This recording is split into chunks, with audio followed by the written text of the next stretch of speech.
Hello dear students, कैसे हैं आप सब लोग। आई होप आप अच्छे होंगे। मैं हूं मोहित शर्मा और आप देख रहे हैं मेरे YouTube channel the nucleus of chemistry. तो आज क्लास 9th केमिस्ट्री का जो चैप्टर नंबर 1 है हमारे पास, मैटर इन अवर सराउंडिंग, उसके एनसीईआरटी एग्जाम्पलर के क्वेश्चंस को सॉल्व करेंगे हम लोग। तो एनसीईआरटी एग्जाम्पलर की सीरीज आज से स्टार्ट हो चुकी है आपकी चैप्टर नंबर 1 के लिए। चैप्टर नंबर 1 जो कि ऑलरेडी हम लोग कंप्लीट कर चुके हैं। एनसीईआरटी के इंटेक्स्ट क्वेश्चन भी हम लोगों ने सॉल्व कर लिए हैं। और अब जो कि बहुत ही ज्यादा मोस्ट इंपॉर्टेंट है आपके लिए, आपके जो होम एग्जाम्स है उनमें भी आपके जो टीचर हैं वो एनसीईआरटी एग्जाम्पलर के क्वेश्चंस को बड़े अच्छे तरीके से पूछते हैं और अच्छी क्वांटिटी में पूछा जाता है इन क्वेश्चंस को, तो ये बड़े इंपॉर्टेंट हो जाते हैं आपके लिए। तो इनको हम लोग सॉल्व करना स्टार्ट करेंगे। आज हम लोग एनसीईआरटी एग्जाम्पलर के चैप्टर 1 के मल्टीपल चॉइस क्वेश्चंस को सॉल्व करेंगे और धीरे धीरे फिर हम लोग फाइनली सब्जेक्टिव क्वेश्चंस की तरफ मूव करेंगे। तो बिना किसी देरी के स्टार्ट करते हैं अपना लेक्चर और देखते हैं हम लोग क्वेश्चन नंबर 1। क्वेश्चन नंबर 1 क्या कह रहा है हमारे पास। तो क्वेश्चन नंबर 1 आपको बोल रहा है, विच of the following sets of phenomena would increase on raising the temperature. यानी यहाँ पर आपको कुछ फिनोमिना दिए गए हैं और आपसे पूछा गया है कि अगर टेम्परेचर को इंक्रीज किया जाएगा तो ऐसे कौन से सेट्स ऑफ फिनोमिनाज हैं जो टेम्परेचर के राइज करने पर इंक्रीज होंगे। तो चलिए देखते हैं सबसे पहले पहला ऑप्शन। तो पहला ऑप्शन आपको दिया हुआ है diffusion, evaporation and compression of gases. तो देखिए, डिफ्यूजन का जो फिनोमिना है वो टेम्परेचर इंक्रीज होने पर राइज करता है, क्योंकि डिफ्यूजन का मतलब क्या है, डिफ्यूजन का मतलब होता है ऑटोमेटिक मिक्सिंग ऑफ टू और मोर सब्सटेंसेस। उसको हम लोग क्या बोलते हैं, डिफ्यूजन। तो डिफ्यूजन की जो टेंडेंसी होती है वो टेम्परेचर के इंक्रीज होने पर इंक्रीज होती है। जो इसको आप एग्जाम्पल से कैसे समझ सकते हैं, इसके लिए मैंने आपको ऑलरेडी शॉर्ट वीडियो भी शॉर्ट्स में मैंने डाल रखा है कि गर्म पानी और ठंडे पानी के अंदर अगर आप डिटॉल या फिर पोटेशियम परमैंगनेट के कुछ क्रिस्टल मिक्स करेंगे तो आप ये महसूस करेंगे, आप ये देखेंगे कि गर्म पानी के अंदर जो कलर है वो जल्दी मिक्स हो जाता है किसके कंपैरिजन में, ठंडे पानी के कंपैरिजन में। यानी टेम्परेचर बढ़ने पर डिफ्यूजन की टेंडेंसी क्या होती है, राइज करती है, बढ़ती है। अगला दे रखा है हमारे पास इवेपोरेशन। तो आपको फैक्टर्स अफेक्टिंग इवेपोरेशन मैंने समझाया था, वहां पर एक फैक्टर आया था टेम्परेचर, और मैंने आपको बताया था कि टेम्परेचर और इवेपोरेशन के अंदर डायरेक्ट रिलेशन है। यानी टेम्परेचर अगर आपका इंक्रीज होगा तो जो आपका इवेपोरेशन है वो भी इंक्रीज होगा। यानी टेम्परेचर बढ़ने से इवेपोरेशन भी क्या होता है, आपका बढ़ता है। तो डिफ्यूजन और इवेपोरेशन दोनों ही ऐसे फैक्टर हैं जो टेम्परेचर राइज करने पर राइज होंगे। लेकिन अगला फैक्टर जो दिया है हमारे पास, कंप्रेशन ऑफ गैसेस। अगर आप टेम्परेचर इंक्रीज करते हैं तो गैसेस के मॉलिक्यूल कुछ हाई अमाउंट में काइनेटिक एनर्जी गेन कर लेंगे, जिससे उनके एक्सपेंड होने की टेंडेंसी बढ़ेगी। कंप्रेस तो वो डेफिनेटली नहीं होंगे। तो इसका मतलब ये है कि ये जो आपको थर्ड ऑप्शन दिया हुआ है, कंप्रेशन ऑफ गैसेस, ये गलत ऑप्शन है। ये बिल्कुल भी यहाँ के लिए सही नहीं है। यानी आपका जो ऑप्शन ए है वो एक रॉन्ग ऑप्शन है। चलिए मूव करते हैं हम लोग सेकंड ऑप्शन की तरफ। सेकंड ऑप्शन क्या दे रखा है हमारे पास, इवेपोरेशन अगेन इंक्रीज होगा। कंप्रेशन ऑफ गैसेस फिर से आ गया हमारे पास, यानी अगेन ये भी जो हमारे पास सेकंड वाला ऑप्शन है ये इनकरेक्ट स्टेटमेंट हो गया। थर्ड देखते हैं। थर्ड दे रखा है हमारे पास इवेपोरेशन। अगेन इवेपोरेशन मैंने आपको पहले ही बताया, टेम्परेचर राइज करेंगे तो इवेपोरेशन भी क्या होगा, आपका इंक्रीज होगा, because there is a direct relation between evaporation and temperature of the surrounding. Diffusion, again diffusion भी राइज करेगा। टेम्परेचर बढ़ाएंगे तो इंटरमिक्सिंग जो है वो बड़ी आसानी से हो जाएगी, यानी डिफ्यूजन भी बढ़ेगा। एंड फाइनल दे रखा है आपको एक्सपेंशन ऑफ गैसेस। तो अभी मैंने आपको समझाया था कि अगर आप टेम्परेचर को इंक्रीज करेंगे तो क्या होगा, गैसेस के जो मॉलिक्यूल हैं उनके अंदर जो काइनेटिक एनर्जी है वो बढ़ जाएगी, जिसकी वजह से वो एक्सपेंड होने की, एक दूसरे से दूर भागने की टेंडेंसी रखेंगे। यानी अगर आप टेम्परेचर इंक्रीज करेंगे तो क्या होगा, गैसेस के एक्सपेंड करने की टेंडेंसी भी बढ़ेगी। यानी ऑप्शन नंबर जो सी है आपका, उसमें तीनों के तीनों ऑप्शन आपके एकदम करेक्ट स्टेटमेंट है। तो इस क्वेश्चन के लिए जो हमारा ऑप्शन नंबर सी है वो एकदम राइट स्टेटमेंट हो जाएगा। देख लेते हैं फोर्थ वाले स्टेटमेंट को भी। तो इवेपोरेशन दिया है, सही है। सॉल्युबिलिटी भी टेम्परेचर इंक्रीज होने पर इंक्रीज होती है, डिफ्यूजन भी इंक्रीज होता है। लेकिन अगेन फिर से देखिए कंप्रेशन ऑफ गैसेस आ गया, जिसकी वजह से ऑप्शन जो डी है हमारा वो भी इनकरेक्ट हो जाएगा। इस क्वेश्चन के लिए आपका जो ऑप्शन नंबर सी है वो बिल्कुल करेक्ट स्टेटमेंट है। तो आई होप आपको ये क्वेश्चन समझ आया होगा। चलिए मूव करते हैं हम लोग क्वेश्चन नंबर सेकंड की तरफ। क्वेश्चन नंबर सेकंड दिया है हमारे पास कि आपका एक कैरेक्टर दिया हुआ है सीमा, वो विजिट कर रही है, visited a natural gas compressing unit. वो एक ऐसी यूनिट में जो है उसने विजिट किया है जहां पर नेचुरल गैस को क्या किया जाता है, कंप्रेस किया जाता है। And found that gas can be liquefied under specific condition, और उसने देखा है कि वहां पर जो गैस है उसको क्या किया जा सकता है, लिक्विफाई किया जा सकता है, लेकिन उसके लिए कुछ स्पेसिफिक कंडीशंस की रिक्वायरमेंट है। और वो स्पेसिफिक कंडीशन कौन सी है हमारे पास, टेम्परेचर एंड प्रेशर। अब इसमें एक और चीज दे रखी है, वाइल शेयरिंग हर एक्सपीरियंस, जब वो अपने एक्सपीरियंस को शेयर कर रही है विद फ्रेंड्स, अपने फ्रेंड्स के साथ, शी गॉट कंफ्यूज, वो कंफ्यूज हो जाती है, उसको समझ में नहीं आ रहा है अब ये कि मैं उसने क्या सीखा था वहां पर, कि गैस को लिक्विफाई करने के लिए टेम्परेचर को कम करना है या ज्यादा करना है, प्रेशर को कम करना है या ज्यादा करना है, ये चीज अब उसके दिमाग में नहीं रही, वो कंफ्यूज हो चुकी है। तो आपसे बोला गया है कि उसको आइडेंटिफाई, उसकी हेल्प कीजिए ताकि वो जो सही फैक्टर है उसको आइडेंटिफाई कर सके। तो आपसे बोला गया है कि आप वो सही फैक्टर बताइए जिससे किसी भी गैस को क्या किया जा सकता है, लिक्विफाई किया जा सकता है। तो देखिए, आपको पता है मैंने कई बार समझाया हुआ है कि गैसेस के मॉलिक्यूल जो होते हैं वो आवारा मॉलिक्यूल्स होते हैं। गैसेस के मॉलिक्यूल्स आवारा मॉलिक्यूल्स क्यों होते हैं, क्योंकि उनके बीच में जो इंटर पार्टिकल स्पेस है वो काफी ज्यादा होता है। इंटर पार्टिकल स्पेस ज्यादा होने की वजह से जो inter particle force of attraction है वो काफी कम होता है। अगर हम गैसेस के ऊपर प्रेशर अप्लाई कर दें, अगर गैसेस के ऊपर प्रेशर अप्लाई कर दें, यानी गैसेस को अगर मैं कंप्रेस करता हूं, तो क्या होता है, हमारे पास जो गैसेस के मॉलिक्यूल्स हैं वो एक दूसरे के करीब आ जाते हैं, एक दूसरे के पास पास आ जाते हैं। और एक दूसरे के करीब आएंगे तो क्या होगा, इनके बीच में inter particle force of attraction बढ़ेगा, और inter particle force of attraction बढ़ने से क्या होगा, इनकी लिक्विड के अंदर जाने की जो टेंडेंसी है वो राइज करेगी। लेकिन जब आप गैस को कंप्रेस करते हैं, जब गैस के ऊपर प्रेशर लगाते हैं और प्रेशर लगा के उसको कंप्रेस करते हैं, तो होता क्या है, जब ये पार्टिकल्स आपके एक दूसरे के करीब आते हैं, inter particle force of attraction तो बढ़ता है, लेकिन साथ ही साथ एक चीज और होनी शुरू हो जाती है, टेम्परेचर जो है वो राइज होना शुरू हो जाता है। अब टेम्परेचर अगर बढ़ेगा, तो अभी आपने पढ़ा था कि टेम्परेचर इंक्रीज होने से गैसेस के एक्सपेंड करने की टेंडेंसी बढ़ती है। और अगर मैं नहीं चाहता कि गैसेस का एक्सपेंशन हो, तो मुझे क्या काम करना पड़ेगा, मुझे टेम्परेचर को कम करना पड़ेगा। यानी गैसेस को लिक्विफाई करने के लिए आप कौन कौन से फैक्टर रिस्पॉन्सिबल है, प्रेशर जो है वो आपको हाई रखना पड़ेगा, टेम्परेचर जो है वो आपको लो रखना पड़ेगा।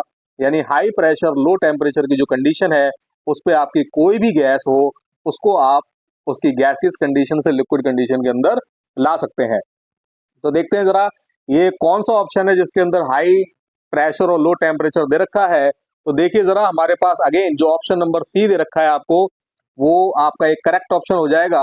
यहाँ पर दे रखा है low temperature and high pressure, और अभी मैंने आपको एक्सप्लेन कर दिया कि आपको अगर किसी भी गैस को लिक्विफाई करना है तो टेम्परेचर को आपको क्या करना पड़ेगा, लो रखना पड़ेगा, जबकि प्रेशर को क्या करना पड़ेगा आपको, हाई। तो इसकी वजह से आप किसी भी गैस को क्या कर सकते हैं, लिक्विफाई कर सकते हैं। ओके, चलिए मूव करते हैं अपने क्वेश्चन नंबर थर्ड की तरफ। क्वेश्चन नंबर थर्ड दिया है, the property to flow is unique to fluids, कि जो फ्लूइड्स होते हैं उनके अंदर फ्लो करने की टेंडेंसी होती है या उनके अंदर बहने की टेंडेंसी होती है। आपको बोला गया है which one of the following statement is correct, कि कौन सा स्टेटमेंट करेक्ट है। तो आपको बोला गया, पहला स्टेटमेंट दिया गया है कि हमारे पास only gases behaves like fluid, तो केवल गैसेज जो है फ्लूइड की तरीके से बिहेव नहीं करती, यानी ये गलत स्टेटमेंट हो जाएगा। सेकंड स्टेटमेंट आपको दे रखा है, gases and solids behave like fluid, तो गैसेज तो फ्लूइड्स की तरीके से बिहेव करते हैं, लेकिन सॉलिड्स की क्योंकि फिक्स्ड बाउंड्री होती है, कोई भी सॉलिड होता है आपको उसको कंटेनर में रखने की जरूरत नहीं होती, आप उसको कहीं भी रख देंगे, वो अपनी ज्योमेट्री को, अपनी जो डायमेंशन उसको बरकरार रख लेता है, उसकी फिक्स्ड बाउंड्री होती है, उसकी फिक्स्ड शेप होती है। तो गैसेज कभी भी फ्लूइड के तरीके से बिहेव नहीं कर सकती, यानी ये भी ऑप्शन क्या हो जाएगा आपका, इनकरेक्ट। एंड नेक्स्ट दे रखा है हमारे पास ऑप्शन नंबर सी। तो ऑप्शन नंबर सी देखिए, ऑप्शन नंबर सी के अंदर क्या दिया हुआ हमारे पास, gases and liquids behave like fluids. तो आप जानते हैं बहुत अच्छी तरीके से कि चाहे गैसेज हो या फिर लिक्विड्स हो, क्योंकि इनके पार्टिकल्स के बीच में जो डिस्टेंस है वो काफी ज्यादा होती है, इंटर पार्टिकल डिस्टेंस ज्यादा होने की वजह से inter particle force of attraction कम होता है, जिसकी वजह से इनकी जो है वो फ्लो करने की टेंडेंसी होती है। तो गैसेज और लिक्विड दोनों को ही हम लोग फ्लूइड की तरीके से कंसीडर करते हैं। एक बड़ा आसान सा तरीका है ये समझने का कि कौन से फ्लूइड हैं। फ्लूइड वो सब्सटेंसेस होते हैं जिनको स्टोर करने के लिए आपको किसी वैसल की रिक्वायरमेंट होती है, किसी कंटेनर की रिक्वायरमेंट होती है। सॉलिड्स को स्टोर करने के लिए किसी वैसल या कंटेनर की रिक्वायरमेंट नहीं है, क्योंकि उसकी फिक्स्ड शेप है। तो आप उसको जैसे जिस कंडीशन में आप उसको लेकर आ रहे हो उस कंडीशन में आप उसको रख भी सकते हैं। लेकिन आप तो जानते हैं कि लिक्विड्स को अगर हम लोग ओपन में रखने की कोशिश करेंगे तो लिक्विड्स के अंदर क्योंकि फ्लो करने की टेंडेंसी है तो वो बह जाएगा, आप उसको स्टोर करके नहीं रख पाएंगे। सिमिलरली गैसेस की तो और भी ज्यादा ऐसी कंडीशन है कि वहाँ यहाँ तो आपको कंटेनर बिल्कुल क्लोज चाहिए, क्योंकि गैसेस के पार्टिकल्स तो आवारा पार्टिकल्स है, वो मूव कर जाएंगे। तो जो फ्लो करने की टेंडेंसी है वो किसके अंदर है? एक तो आपकी गैसेस के अंदर है, दूसरा किसके अंदर है? लिक्विड्स के अंदर। तो गैसेस और लिक्विड्स दोनों को ही हम लोग फ्लूइड्स की कैटेगरी में रखते हैं। तो अगेन इस क्वेश्चन के लिए भी जो ऑप्शन नंबर सी है आपका वो एक करेक्ट स्टेटमेंट हो जाएगा। चलिए मूव करते हैं हम लोग क्वेश्चन नंबर 4 की तरफ। क्वेश्चन नंबर 4 दे रखा है, during summer water kept in earthen pot becomes cool because of the phenomena of. तो ये जो क्वेश्चन है वो एनसीईआरटी का एक क्वेश्चन है। ऑलरेडी मैंने आपको ये क्वेश्चन जो है वो इस चैप्टर के अंदर सॉल्व करवा रखा है एनसीईआरटी इन टेक्स्ट क्वेश्चन के रूप में। मैंने आपको बताया था कि जो हम लोग घर पे अर्थन पॉट इस्तेमाल करते हैं उसके उसकी जो वॉल होती है उसमें माइन्यूट माइन्यूट होल्स या फिर पोर्स होते हैं, जिससे वाटर क्या होता है बाहर की तरफ आ जाता है। पानी जब बाहर की तरफ निकलता है तो क्या होता है, जो हमारा मटका है उसकी जो आउटर सरफेस है, ये जो आउटर सरफेस है इस मटके की, ये क्या होती है हमारे पास वेट हो जाती है, गीली हो जाती है। और क्या होता है फिर जब ये जो पानी है ये इवेपोरेट होने की टेंडेंसी रखता है, और इवेपोरेशन के लिए जो हीट एनर्जी एब्जॉर्ब करता है वो इस मटके के अंदर जो पानी भर रखा होता है पहले से, जो भी इस मटके के अंदर हमने पहले से पानी भर रखा है इसी के अंदर से क्या काम करता है, ये हीट एनर्जी को एब्जॉर्ब करता है और इवेपोरेट होना शुरू हो जाता है। तो पानी के इवेपोरेट होने की वजह से, क्योंकि वो एनर्जी अंदर के वाटर से गेन कर रहा है, तो जो अंदर हम लोगों ने पानी लिया हुआ है उसका टेम्परेचर क्या होता है हमारा लो हो जाता है। और टेम्परेचर का लो होना ही क्या कहलाता है? कूलिंग कहलाता है। तो टेम्परेचर लो होगा तो पानी जो है वो ठंडा हो जाएगा आपका, जिसकी वजह से कूलिंग इफेक्ट जनरेट होगा। तो वो कौन सा फैक्टर है जो इस कूलिंग इफेक्ट के लिए जिम्मेदार है? तो अभी मैंने आपको बताया, evaporation is responsible for the cooling effect. और हमारे में तो टॉपिक भी है कूलिंग इफेक्ट ऑफ इवेपोरेशन। तो अर्थन पॉट के अंदर जो पानी ठंडा हो रहा है वो किसकी वजह से ठंडा हो रहा है? इवेपोरेशन की वजह से ठंडा हो रहा है। तो इसका ऑप्शन नंबर जो डी है वो करेक्ट आपका ऑप्शन हो जाएगा। चलिए मूव करते हैं हम लोग क्वेश्चन नंबर 5 की तरफ। क्वेश्चन नंबर 5 दे रखा है हमारे पास, a few substances are arranged in the increasing order of forces of attraction between their particles, which of the following represents a correct arrangement. तो आपको पहले ही बताया जा चुका है कई बार कि जो inter particle force of attraction है वो डिस्टेंस के कैसा होता है, inversely proportional. Inter particle distance जितनी कम होगी inter particle force of attraction उतना ही ज्यादा होगा। सॉलिड्स के केस में आपको पता है इंटर पार्टिकल डिस्टेंस सबसे कम होती है, इसलिए inter particle force of attraction सबसे ज्यादा होगा। तो सॉलिड में सबसे ज्यादा। फिर कैटेगरी आती है हमारे पास लिक्विड, एंड सबसे कम क्या होता है हमारे पास किसके अंदर दिखाई देता है? गैसेस के अंदर। यानी सबसे ज्यादा inter particle force of attraction होगा सॉलिड्स में। फिर लिक्विड्स में सबसे कम किस में दिखाई देगा आपको? गैसेस के अंदर। तो देख लीजिए यहाँ पर हम लोग ये चेक करेंगे कि गैस, लिक्विड और सॉलिड का ये जो हमारे पास ऑर्डर है ये कहाँ फॉलो हो रहा है। तो हम लोग चेक करते हैं जरा। तो सबसे पहले हम लोग ऑप्शन नंबर 1 देखते हैं। ऑप्शन नंबर 1 दिया हुआ है हमारे पास वाटर, एयर एंड विंड। तो भाई वाटर तो हो गया हमारे पास लिक्विड, एयर हो गया हमारे पास गैस, और विंड अगेन हमारे पास गैसियस कंडीशन में आ गई। तो ये तीन चीजें जो आपको दे रखी हैं ये इस जिस ऑर्डर में दी हुई है ये ऑर्डर आपका गलत हो जाएगा, क्योंकि वाटर जो है हमारे पास वो लिक्विड है, उसमें फोर्स ऑफ अट्रैक्शन क्या होगा हमारा? सबसे ज्यादा होगा। तो इस कंडीशन में तो आपको, क्योंकि ऑर्डर क्या दे रखा है? Increasing order. इंक्रीजिंग ऑर्डर का मतलब क्या हुआ कि जो सबसे स्मॉलेस्ट है, जो स्मॉलेस्ट है, स्मॉलेस्ट फोर्स ऑफ अट्रैक्शन जिसमें होगा उसको पहले लिखना है, उसके बाद फिर उससे बड़े वाले को लिखना है। यानी सबसे पहले गैसियस कंडीशन आएगी, फिर लिक्विड आएगी, फिर क्या आएगी? सॉलिड। यानी पहला जो स्टेटमेंट है वो हमारा इनकरेक्ट हो जाएगा।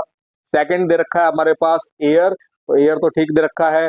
फिर आ गया हमारे पास शुगर और उसके बाद ऑयल। अब शुगर है सॉलिड और उसके बाद दे दिया लिक्विड, यानी ये भी कैसा हो गया हमारे पास? एक रॉन्ग स्टेटमेंट हो गया। मूव करते हैं थर्ड स्टेटमेंट की तरफ।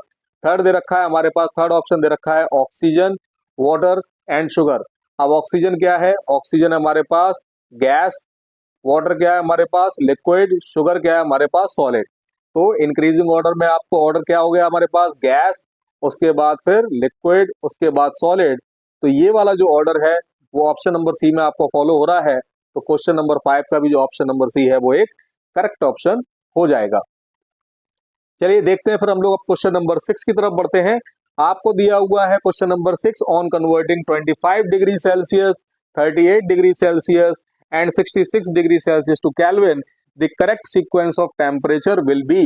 तो आपको बताया था मैंने कि अगर आपको कोई टेम्परेचर डिग्री सेल्सियस में दिया हुआ है और मुझे उसे कन्वर्ट करना है केल्विन के अंदर, तो मुझे क्या काम करना पड़ता है, मुझे डिग्री सेल्सियस वाला जो टेम्परेचर है उसमें मुझे 273 ऐड करना होता है। जो भी वैल्यू आती है आपकी वो केल्विन में कन्वर्ट हो जाती है। तो देखिए सबसे पहला दिया हुआ हमारे पास 25 डिग्री सेल्सियस, क्या करूंगा 273 इसमें ऐड कर दूंगा, तो मेरे पास जो पहली वैल्यू आएगी वो आएगी 298 केल्विन। तो पहली वैल्यू होगी मेरे पास 298 केल्विन। सेकंड देखते हैं हमारे पास 38 प्लस करेंगे हम इसमें 273, देखिए क्या वैल्यू हो जाएगी 83, हमारे पास ये 1 हो गया, 73 एंड ये 1 और ये अगेन 1, यानी हमारे पास जो वैल्यू आई सेकंड वो कौन सी आ गई, सेकंड वैल्यू आ गई हमारे पास 311 केल्विन। थर्ड देखते हैं, थर्ड दे रखा है हमारे पास 66 डिग्री सेल्सियस, तो 66 प्लस करेंगे हम लोग 273, तो ये वैल्यू आ जाएगी हमारे पास 339 केल्विन। तो तीन वैल्यूज आ गई हमारे पास, एक आ गई 298 केल्विन, एक आ गई 311 केल्विन और लास्ट वैल्यू है हमारे पास 339 केल्विन। तो यहाँ देखिए ऑप्शन नंबर जो फर्स्ट दे रखा है आपको, इसमें तीनों वैल्यूज आपको नजर आ रही हैं, 298 केल्विन भी है, 311 केल्विन भी है और 339 केल्विन भी है, यानी क्वेश्चन नंबर 6 के लिए जो हमारा ए ऑप्शन है वो करेक्ट ऑप्शन हो जाएगा। चलिए मूव करते हैं हम लोग क्वेश्चन नंबर 7 की तरफ। क्वेश्चन नंबर 7 दे रखा है हमारे पास, choose the correct statement of the following. तो आपको करेक्ट स्टेटमेंट देखना है कौन सा है। सबसे पहले देखिए, conversion of solid into vapour without passing through the liquid state is known as sublimation. आपको दे रखा है कि सॉलिड का वेपर में कन्वर्ट होना without passing through the liquid state, ये क्या कहलाता है हमारे पास, सब्लिमेशन कहलाता है। सेकेंड स्टेटमेंट दे रखा है हमारे पास, conversion of vapors into solid without passing through the liquid state is called vaporization। कि वेपर्स का सॉलिड में कन्वर्ट होना without passing through the liquid state कहलाता है हमारे पास वेपोराइजेशन। तो ये तो गलत स्टेटमेंट हो जाएगा, वेपर्स का सॉलिड में कन्वर्ट होना अगेन बिना किसी लिक्विड स्टेट के अंदर, ये भी किस कैटेगरी में आएगा हमारा, ये जो है वो वेपोराइजेशन की कैटेगरी में नहीं आएगा। तो ऑप्शन नंबर सी दे रखा है, conversion of vapour into solid without passing through the liquid state is known as freezing. तो आपको बोला गया वेपर्स का सॉलिड में कन्वर्ट होना लिक्विड में बिना आए हुए, ये फ्रीजिंग कहलाता है, ये भी गलत हो जाएगा। तो कन्वर्जन दे रखा है, conversion of solid into liquid is called sublimation, ये भी गलत स्टेटमेंट हो जाएगा। ये तीनों गलत स्टेटमेंट हैं और ऑप्शन नंबर जो 1 दे रखा है वो आपका एक करेक्ट स्टेटमेंट है, सॉलिड का वेपर्स में कन्वर्ट होना without passing through into the liquid state is known as sublimation. Sublimation का एग्जाम्पल ही यही होता है, सब्लिमेशन का मतलब ही यही होता है, the process in which any solid substance gets directly converted into the vapour state और gaseous state without passing through into the liquid state, वो प्रोसेस क्या कहलाती है, सब्लिमेशन। तो यही यहाँ पर क्या किया हुआ है, आपको एक्सप्लेन कर रखा है ऑप्शन नंबर फर्स्ट में। तो जो क्वेश्चन नंबर 7 है उसका ऑप्शन नंबर 1 एक करेक्ट ऑप्शन हो जाएगा। चलिए मूव करते हैं हम लोग क्वेश्चन नंबर 8 की तरफ। तो क्वेश्चन नंबर 8 अगेन देखिए आपको क्या दे रखा है, यहाँ पर हमारे पास दे रखा है डिग्री सेल्सियस में टेम्परेचर दे रखे हैं 56 degree Celsius, 35 degree Celsius and 118 degree Celsius. आपको बोला गया इसको केल्विन में कन्वर्ट करना है। तो ये क्वेश्चन जो है मैं आपको होमवर्क में दे रहा हूँ, क्योंकि मैंने आपको ऑलरेडी बता दिया है कि जो भी टेम्परेचर आपका डिग्री सेल्सियस में दिया हो उसको केल्विन में कैसे कन्वर्ट करते हैं। डिग्री सेल्सियस में जो भी टेम्परेचर है आप उसमें ऐड कर दीजिए 273, जो भी वैल्यू आएगी वो आपकी केल्विन में टेम्परेचर कहलाएगी। तो आपको क्या करना है, 35 डिग्री सेल्सियस में आप 273 ऐड करेंगे, चेक करेंगे क्या वैल्यूज आ रही है, 56 में 273 ऐड करेंगे, चेक करेंगे कौन सी वैल्यू आ रही है, एंड फाइनली आप चेक करेंगे 118 में अगर आप 273 ऐड करेंगे तो क्या वैल्यू आ रही है। तीनों वैल्यूज को मैच कर लीजिए, जिस ऑप्शन से मैच होता है वो आपका करेक्ट ऑप्शन हो जाएगा। तो ये जो क्वेश्चन है इजी सा क्वेश्चन है, आपके लिए होमवर्क रहेगा, इसको ट्राई जरूर कीजिएगा। चलिए क्वेश्चन नंबर 9 देखते हैं हमारे पास, which condition out of the following will increase the evaporation of water. आपको बोला गया है कि इनमें से कौन सी कंडीशन ऐसी है जो इवेपोरेशन ऑफ वाटर को क्या कर रही है, इंक्रीज कर रही है।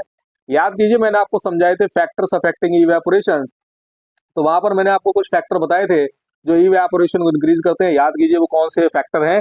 एक मैंने आपको बताया था, पहला फैक्टर बताया था आपको surface area, greater the surface area greater the evaporation. अगर आप सरफेस एरिया बढ़ाएंगे तो इवेपोरेशन क्या होता है आपका, इंक्रीज होता है, क्योंकि इवेपोरेशन कहलाता है आपका सरफेस फिनोमिना, क्योंकि वो सरफेस पे ही होता है, तो जितनी ज्यादा सरफेस होगी इवेपोरेशन क्या होगा, उतना ही फास्ट होगा। दूसरा है हमारे पास temperature of the surrounding. Temperature of the surrounding और इवेपोरेशन के साथ भी कैसा रिलेशन है, डायरेक्ट रिलेशन है। टेम्परेचर इंक्रीज करेंगे तो इवेपोरेशन क्या होगा, हमारा इंक्रीज होगा। एंड थर्ड फैक्टर जो रिस्पॉन्सिबल है इवेपोरेशन को बढ़ाने के लिए वो है स्पीड ऑफ विंड। अगर हमारे पास जो विंड है उसकी स्पीड काफी ज्यादा है, तो स्पीड ऑफ विंड जितनी ज्यादा होगी इवेपोरेशन क्या होगा, हमारा उतना ही फास्ट होगा। तो ये तीन फैक्टर रिस्पॉन्सिबल है इवेपोरेशन को बढ़ाने के लिए। एक और फैक्टर है ह्यूमिडिटी या मॉइस्चर इन एयर, लेकिन उसका इवेपोरेशन के साथ इनवर्स रिलेशन है। अगर ह्यूमिडिटी की वैल्यू कम होगी, अगर ह्यूमिडिटी का अमाउंट कम होगा एटमॉस्फेयर में, तो क्या होगा, इवेपोरेशन आपका ज्यादा होगा। यानी इवेपोरेशन के साथ जो ह्यूमिडिटी या मॉइस्चर इन एयर का रिलेशन है वो इनवर्स रिलेशन है। चलिए चेक करते हैं कौन कौन से फैक्टर हैं जो बताए गए हैं इवेपोरेशन को इंक्रीज करेंगे। तो आपको सबसे पहला दे रखा है increase in temperature of water. सबसे पहले दे रखा है कि अगर आप वाटर का टेम्परेचर इंक्रीज करेंगे तो क्या होगा, हमारे पास इवेपोरेशन फास्ट होगा। तो अभी मैंने आपको बताया कि टेम्परेचर और इवेपोरेशन का कैसा रिलेशन है, डायरेक्ट रिलेशन है। तो ये वाला जो ऑप्शन है आपका करेक्ट स्टेटमेंट हो जाएगा, ये करेक्ट ऑप्शन भी हो जाएगा आपका क्वेश्चन नंबर 9 के लिए। लेकिन फिर भी हम लोग और जो बाकी के ऑप्शन उनकी तरफ भी देखते हैं। डिक्रीज इन टेम्परेचर, तो डिक्रीज इन टेम्परेचर तो गलत ही हो गया, साफ साफ है कि टेम्परेचर को अगर आप डिक्रीज करेंगे तो इवेपोरेशन भी डिक्रीज होगा। यानी आपका जो बी वाला ऑप्शन है वो गलत हो जाएगा। लेस एक्सपोज्ड सरफेस एरिया, यानी बोल दिया कि सरफेस एरिया को कम कर देंगे। तो अभी आपको बताया कि सरफेस एरिया और इवेपोरेशन में डायरेक्ट रिलेशन है, तो ये भी पॉसिबल नहीं है। आपको दे रखा है adding common salt to water, तो पानी के अंदर अगर हम लोग कॉमन सॉल्ट ऐड करेंगे तो इवेपोरेशन जो है वो आपका स्लो डाउन हो जाता है। देखिए प्योर वाटर के अंदर अगर आप कोई इम्प्योरिटीज ऐड करते हैं, ये याद रखिएगा, ये एनसीईआरटी के अंदर नहीं है, आपको याद रखना है इस चीज को कि अगर आप पानी के अंदर कोई इम्प्योरिटीज ऐड करते हैं, चाहे आप शुगर ऐड करें या सॉल्ट ऐड करें या ग्लूकोज ऐड करें, तो पानी के अंदर इम्प्योरिटीज के रूप में आप जो भी सॉल्यूट ऐड करेंगे उससे जो इवेपोरेशन की प्रोसेस है वो स्लो हो जाती है, ये याद रखिएगा। तो अगर दे रखा है adding common salt to water, पानी के अंदर अगर आप कॉमन सॉल्ट ऐड करेंगे तो क्या होगा, इवेपोरेशन की जो प्रोसेस है वो स्लो डाउन हो जाएगी। यानी ये इसके फैक्टर को डिक्रीज करने का काम करेगा। यानी 9th के लिए एक ही ऑप्शन आपका करेक्ट हो जाएगा, वो है ऑप्शन नंबर ए। तो आज का हमारा लास्ट क्वेश्चन है क्वेश्चन नंबर 10 एमसीक्यू का। तो क्वेश्चन नंबर 10 दिया है, in which of the following conditions the distance between the molecules of hydrogen gas would increase. आपको बोल रखा है कि कौन कौन सी ऐसी कंडीशन है जिसमें आपके हाइड्रोजन गैस जो है उसके मॉलिक्यूल्स के बीच की डिस्टेंस जो है वो बढ़ जाएगी। कौन कौन से फैक्टर हैं जो हाइड्रोजन गैस के मॉलिक्यूल्स के बीच में डिस्टेंस को इंक्रीज कराने का काम करेंगे, देखते हैं। सबसे पहला दे रखा है हमारे पास increasing pressure on hydrogen contained in close container. अब भाई सीधी सी बात है, अगर आप प्रेशर बढ़ाएंगे तो क्या होगा, प्रेशर बढ़ाने पर क्या कंडीशन होती है, प्रेशर अगर आप इंक्रीज करेंगे तो क्या होगा, ये पिस्टन अंदर की तरफ आएगा, अंदर की तरफ आएगा तो क्या होगा, जो आपके गैस के मॉलिक्यूल्स हैं वो एक दूसरे के करीब आ जाएंगे। यानी यहाँ पर सीधी सी बात है, प्रेशर को इंक्रीज करना जो गैसियस मॉलिक्यूल्स हैं उनको करीब लेके आता है। तो ये जो हमारा पहला स्टेटमेंट है ये तो गलत हो जाएगा इसके रेस्पेक्ट में। नेक्स्ट दे रखा है हमारे पास some hydrogen gas leaking out of the container. तो भाई अगर हाइड्रोजन गैस को आप लीक करवा रहे हो तो क्या काम कर रहे हो, बेसिकली कंटेनर की तो फिक्स्ड बाउंड्री है, फिक्स्ड ज्योमेट्री है। अगर आप उसको लीक कर रहे हो तो वो कम वॉल्यूम से ज्यादा वॉल्यूम की तरफ जा रही है, और अगर कम वॉल्यूम से ज्यादा वॉल्यूम की तरफ गैस आपकी मूव करेगी तो क्या होगा, उनके मॉलिक्यूल्स की जो डिस्टेंस है वो इंक्रीज कर जाएगी। यानी इस पर्टिकुलर क्वेश्चन के लिए जो आपका स्टेटमेंट सेकंड है वो एक फेवरेबल स्टेटमेंट है। यानी जो हमारा सेकंड स्टेटमेंट है वो इस क्वेश्चन के लिए करेक्ट स्टेटमेंट है। थर्ड दे रखा है हमारे पास increasing the volume of the container of hydrogen gas. तो वॉल्यूम अगेन बात क्या हो रही है कि आपको जो पहले आप एक छोटे कंटेनर के अंदर गैस रखे हुए हो, अब आपने बड़े कंटेनर के अंदर गैस रख दिया, तो कंटेनर का अगर वॉल्यूम इंक्रीज करेंगे तो क्या होगा, गैसेस के मॉलिक्यूल जो पहले पास पास से अब दूर दूर हो जाएंगे। तो वॉल्यूम इंक्रीज करने पर क्या होगा, जो डिस्टेंस होगी हाइड्रोजन मॉलिक्यूल्स के बीच की वो बढ़ जाएगी। यानी आपका जो ऑप्शन थर्ड है वो भी इस क्वेश्चन के लिए करेक्ट ऑप्शन हो जाएगा। एंड फाइनली दे रखा है हमारे पास फोर्थ ऑप्शन दे रखा है adding more hydrogen gas in the container without increasing the volume of the container. कि वही वही कंटेनर है, उसका वॉल्यूम नहीं बढ़ाया हमने, शेप नहीं बढ़ाया, मैं लेकिन अमाउंट बढ़ा रहा हूँ। तो भाई मान लीजिए सपोज ये कंटेनर है, इसके अंदर पहले आपने 2 ml गैस भरी हुई थी, अब उसको आपने उठा के 3 ml कर दिया। तो अगर आप ऐड कर रहे हो अमाउंट तो क्या होगा, गैस के मॉलिक्यूल्स तो और ज्यादा करीब आ जाएंगे एक दूसरे के। तो करीब आएंगे तो इसका मतलब क्या होगा, ये जो ऑप्शन होगा वो हमारा फोर्थ ऑप्शन करेक्ट ऑप्शन नहीं होगा। यानी इस क्वेश्चन के लिए आप देख पा रहे होंगे साफ साफ कि जो हमारा ऑप्शन नंबर सेकंड है और जो ऑप्शन नंबर थर्ड है वो करेक्ट स्टेटमेंट है इस पर्टिकुलर क्वेश्चन के लिए। तो सेकंड और थर्ड वाला जो ऑप्शन आ रहा है वो ऑप्शन नंबर सी में आ रहा है। यानी इस क्वेश्चन के लिए जो हमारा ऑप्शन नंबर सी है अगेन एक करेक्ट ऑप्शन हो जाएगा। तो आई होप आपको आज के ये जो क्वेश्चन है एनसीईआरटी एग्जाम्पलर के जो मल्टीपल चॉइस क्वेश्चन आज हमने सॉल्व किए, पूरा डिटेल्ड एनालिसिस करके मैंने आज आपको ये क्वेश्चन सॉल्व करवाए हैं। तो आई होप, मुझे पूरा विश्वास है कि ये आपको जो क्वेश्चंस है वो बहुत अच्छी तरीके से समझ में आए होंगे। इसी तरीके से आगे के वीडियो लेक्चर्स में भी इनके आगे के जो क्वेश्चंस हैं एनसीईआरटी एग्जाम्पलर के इस चैप्टर के वो पूरे के पूरे सॉल्व करवाऊंगा। इस चैनल को इसी तरीके से सपोर्ट करते रहिए, ज्यादा से ज्यादा लोगों तक शेयर कीजिए इस चैनल को, ताकि ये चैनल ग्रो हो सके। बस इसी चीज की मैं आपसे रिक्वेस्ट करता हूँ कि इस चैनल को सपोर्ट करते रहिए। Thank you very much.